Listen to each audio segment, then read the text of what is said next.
Hello. There was a boy sleeping soundly in his bedroom as usual. At dawn, he was suddenly woken up by his father, who told him, "Get up quickly, something is happening in the house." Unexpectedly, as soon as the two of them walked down the stairs, a series of events occurred. The next morning, the boy woke up in the bathroom on the first floor and saw his house in a mess, and his parents were missing. The story takes place in Aichi Prefecture in central Japan, which is an integral part of the Nagoya metropolitan area.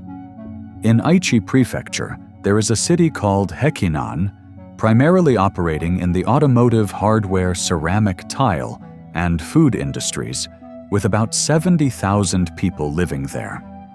And today's story takes place here. The main character of the story is Kazuo Gao, 45 years old. He is the manager of a pachinko parlor. Pachinko is a popular entertainment and gambling arcade game in Japan. During holidays, pachinko parlors are always crowded, making it a highly favored industry. His wife is Satomi, 36 years old, a housewife. The couple has 2 children. The eldest son, Kazuki, is 8 years old and in the 3rd grade. The youngest son, Takanari, is 6 years old and in the 1st grade. Their home is a 2-story house. The first floor includes a living room, a kitchen, and a bedroom for the couple. The second floor is the bedroom for the 2 sons, and above that is a small attic. The pachinko parlor managed by Kazuo is doing very well. Because of this, he has to work until late at night every day before going home, earning a very good income. During his free time, he often takes his family traveling all over Japan. The family doesn't have to worry about food or clothing and leads a prosperous life. However, no one could have expected that bad luck would strike their family. Next, we will travel back in time to June 29th, 1998. June 29th, 1998. It was a Monday, the beginning of the week. 0200. The eldest son, Kazuki, was sleeping soundly in his bedroom on the 2nd floor when he was suddenly woken up by someone. Kazuki looked at the person in front of him with sleepy eyes. It turned out to be his father. The father hurriedly said, "Your mother is gone, call 110 right away." After hearing this, 8-year-old Kazuki felt very confused and didn't understand what was happening. But the father did not seem in a hurry to explain. He pulled Kazuki along and walked down the stairs, intending to go to the telephone area on the 1st floor. However, as soon as they went down, they encountered 2 strange men. The 2 men quickly knocked down the father and son. Then another stranger stepped out of the bathroom, quickly approached, and dragged Kazuki inside. Since there were no lights on in the house and it was late at night, the father and son could not clearly see the faces of the 3 strangers. Kazuki was so scared that he fainted. By morning, Kazuki gradually woke up and found himself still in the 1st floor bathroom. After going out, he saw that every corner of the house was in a mess with all kinds of furniture scattered everywhere. He searched the entire house, but couldn't find his parents anywhere. His younger brother was still sleeping soundly on the 2nd floor. After waking his younger brother up, Kazuki immediately went downstairs to call his relatives. Once the relatives learned of the situation, they instantly reported it to the police. Upon receiving the call, the police quickly arrived at the scene. At the scene, the police noticed that the 1st floor of the house was very messy with clear signs of a struggle.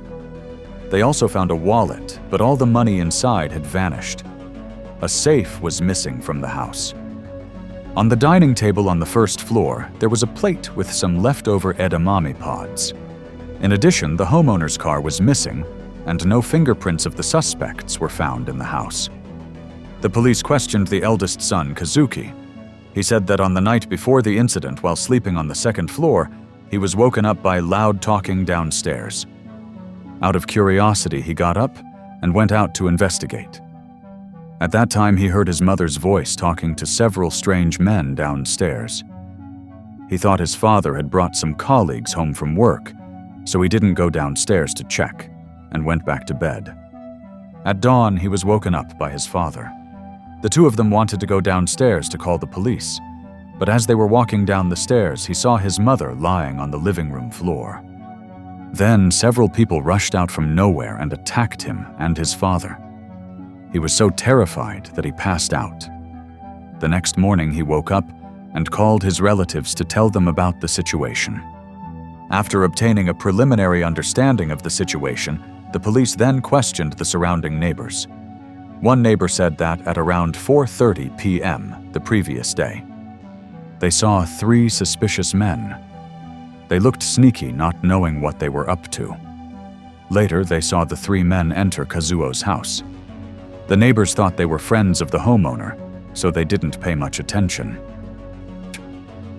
It is worth noting that near Kazuo's house there are some fishing ponds. Also, on that afternoon, anglers saw 3 strange men wandering nearby, carrying fishing rods and buckets. But they didn't sit down to fish at all. It looked very strange. A colleague of Kazuo said, on the afternoon before the incident happened. While working, Kazuo received a call from his wife. She seemingly mentioned that someone had come to visit the house and wanted to ask what time Kazuo would finish work. Kazuo didn't remember making an appointment with anyone, so he asked his wife to entertain the guests first. Because it was the weekend, the pachinko parlor was very crowded. Kazuo was busy until early morning before returning home. Based on the above testimonies, the police speculated that the case might be a premeditated home invasion robbery and did not rule out the possibility that it was committed by an acquaintance. After stealing the property, they kidnapped the couple.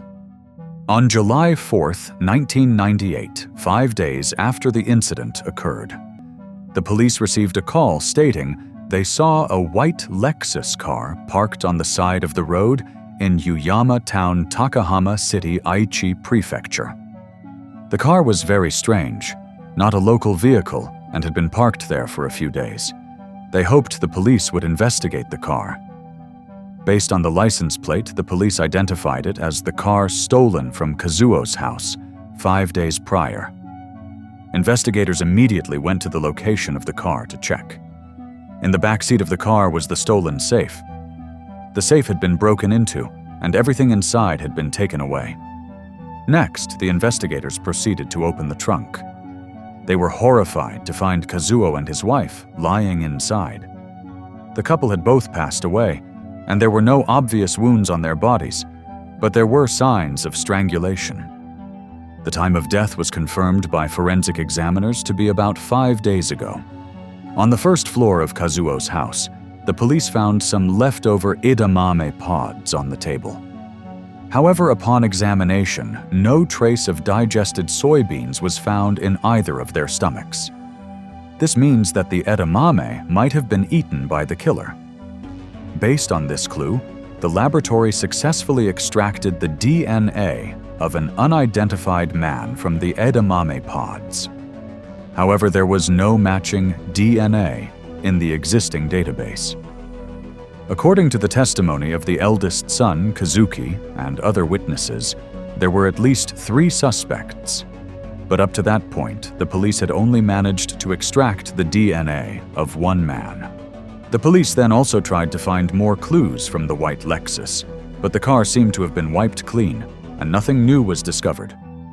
Based on the available clues, the police deduced part of the sequence of events.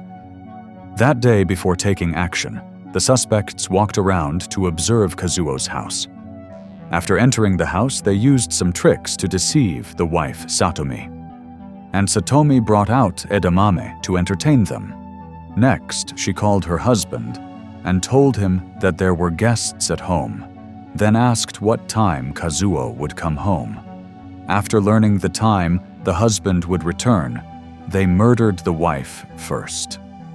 Because the 2 sons were still sleeping on the 2nd floor, they luckily survived. In the early morning when Kazuo returned, the suspects split up and hid in different rooms. One hid in the bedroom, and another hid in the bathroom. Upon entering the first floor, Kazuo saw his wife lying on the ground. He quickly ran up to the second floor to check on the children and woke up his eldest son, Kazuki. The two of them went downstairs together to call the police.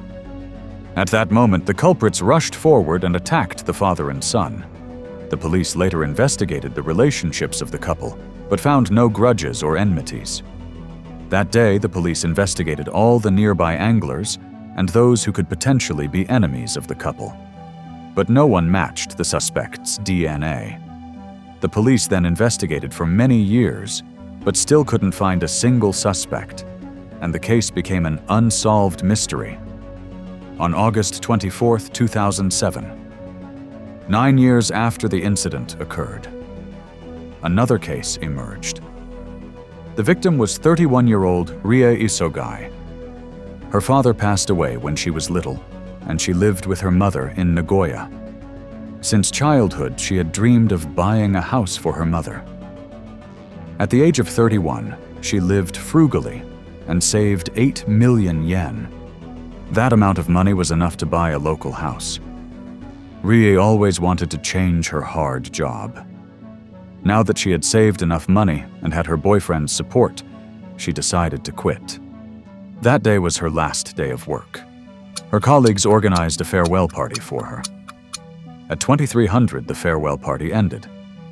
The colleagues went home one by one, and Rie's house was nearby, less than 100 meters away. After her colleagues left, she walked home alone.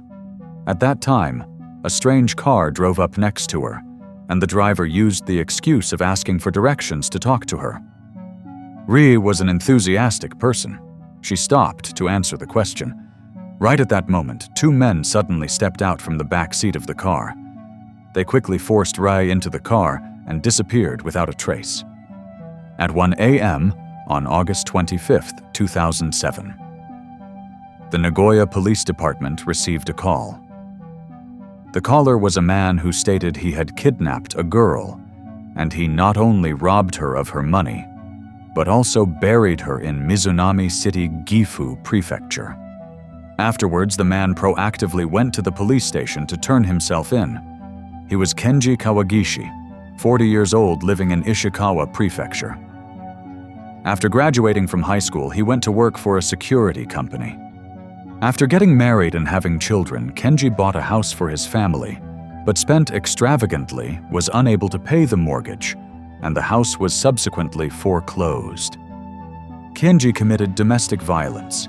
His wife couldn't stand it and divorced him, and custody of the children went to the wife. He then found part-time jobs as a construction site security guard and a truck driver. He slept in his truck every day, but felt his income was still too low to sustain his living, so he harbored evil thoughts. 8 days earlier, on August 17, 2007, he posted a message on an illegal website writing, "Is there any job near Nagoya?" A netizen named KT replied he had just been released from prison and wanted to work in the Tokai region. Tokai is an area located right in the middle of Honshu Island, including Aichi Prefecture, bordering the Pacific Ocean Shizuoka Prefecture and Gifu Prefecture. That person was Tsukasa Kanda, 36 years old, fresh out of prison. His parents divorced when he was young, and he lived with his father.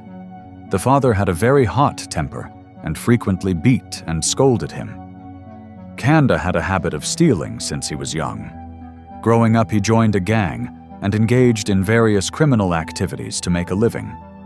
After his recent release from prison, he found a job promoting a newspaper, but he thought the income was too low. He wanted to find someone to team up with to do something big, but he couldn't find the right person. Not long after Kanda replied, another netizen added a comment stating he was also looking for ways to make money, and the best possible way was to rob. And that person was Keisuke Hori, 32 years old. Dropping out of junior high school and living on the streets, he had recently lost his job. All the money he had was completely spent. After seeing the post, Kenji contacted Kanda and Hori via email, along with a fourth person named Sugiura. The four agreed to meet at a restaurant in Nagoya on August 21st, 2007. 4 days later, the four met and started discussing ways to make money. Hori suggested they should go to a pachinko parlor in Nagoya. There are many passers-by there, and the people inside all carry a lot of money. They could find targets there. The four of them quickly decided to give it a try, so they bought a bunch of criminal tools in advance. After arriving at the pachinko parlor, they quickly targeted a man who had just stepped out of the store.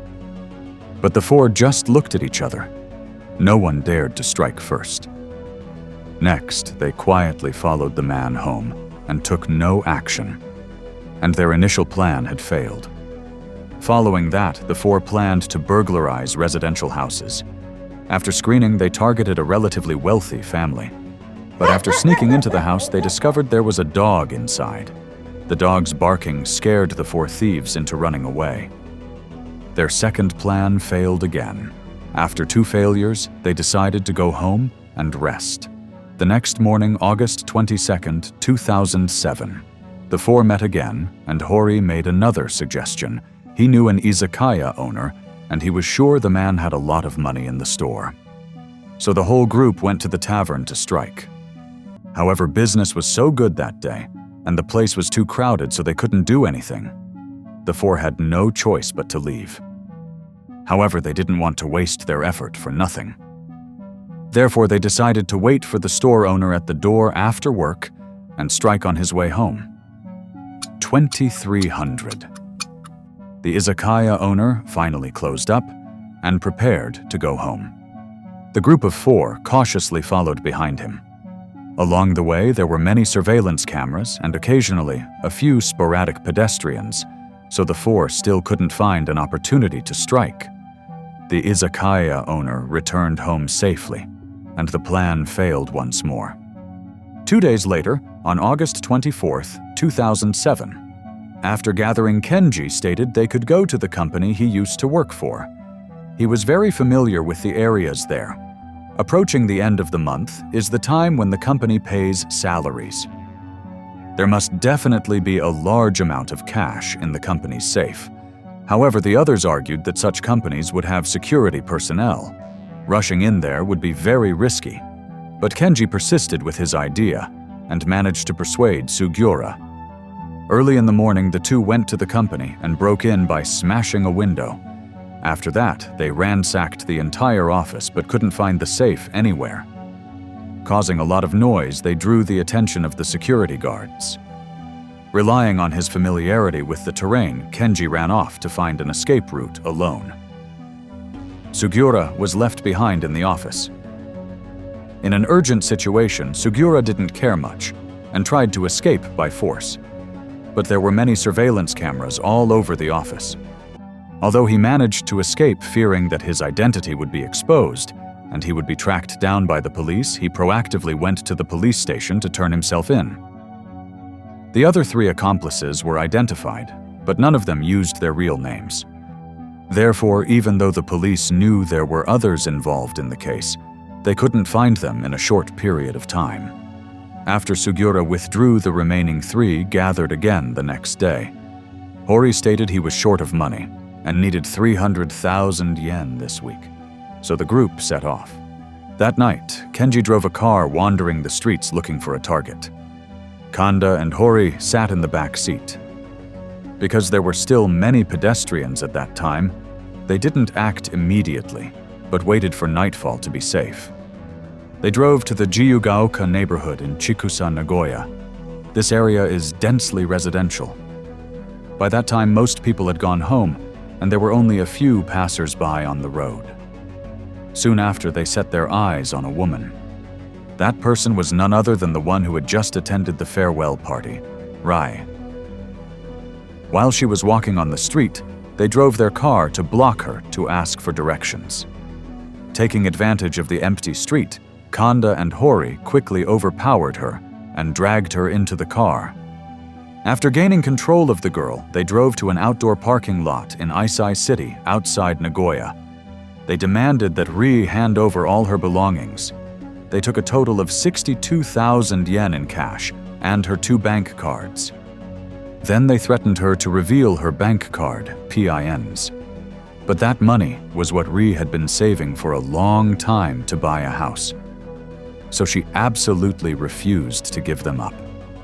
Seeing the girl remain silent, they decided to teach her a lesson. Finally, Rhee revealed the PIN 2960. After obtaining the PIN, Kenji intended to violate her, but failed because Kanda and Hori stopped him. Terrified, Rhee tried to find a way to escape from the car, but was caught again by them. Fearing she would report them to the police, they wrapped tape around her head to suffocate her. But when they discovered she was still alive, Kanda used a hammer to strike the girl's head 30 times so the victim could not be identified. The other 2 then strangled her. Afterward, they dumped her in a mountain forest in Mizunami City, Gifu Prefecture. After committing the crime, the 3 divided the assets and cleaned up the traces in the car. They proceeded to the bank to withdraw money, but discovered that the PIN Rhee had given them was incorrect. The group had to split up again and agreed to strike another time. After the incident, one of the 3, Kenji, was terrified. He couldn't sleep all night. He was afraid the police would catch him. After a long night of thinking, he finally turned himself in voluntarily. Through his confession, the police successfully arrested the remaining 2 suspects. The police led the 3 men to the disposal site and found Rhee. After a forensic examination, many wounds were found on her body. The causes of death were suffocation and head trauma. In Kenji's car, they also found Rhee's wallet, driver's license, and other personal belongings. Rhee's family was truly heartbroken to hear the news about their daughter. The PIN that Rhee gave to the suspects was 2960, which as a pun means "I hate you." She expressed her feelings in the final moments of her life. In September 2008, the case was officially tried at the Nagoya High Court. Kanda and Hori refused to plead guilty, but the evidence in the case was convincing. The court deemed that the nature of their crime caused very serious consequences, so it convicted the 3 defendants on charges of intentional murder. Because Kenji had surrendered, he was sentenced to life imprisonment, while Kanda and Hori were sentenced to death. Rhee's mother disagreed with the verdict, so she campaigned for signatures demanding the death penalty for all 3 killers. By December 2008, she had collected 318,000 signatures. The second trial was held on April 12, 2011. The court reasoned that although the crimes committed by the defendants had a massive impact, there was still room for repentance, and it had not reached the level of applying the death penalty. After the sentence was pronounced, the prosecutors were unsatisfied with the result. They continued to appeal. On November 7, 2012, the Supreme Court of Japan issued a ruling. Kanda was the ringleader and planner, so he was sentenced to death. Meanwhile, Kenji and Hori were sentenced to life imprisonment. After the trial, all 3 were sent to prison to serve their sentences. Following procedures, the police extracted their DNA and entered it into the database. Unexpectedly, after comparing the DNA, the information revealed Hori's DNA matched the DNA of the suspect in the 1998 case of the pachinko parlor manager couple mentioned at the beginning. The police immediately interrogated Hori, and he finally admitted that he was responsible for the crime. Let's go back to the time of the crime in May 1998. At that time, Hori was living in Heikinan City and had just bought a car. To pay off his car loan, he attempted to rob a pachinko parlor, and the manager of that store was Kazuo.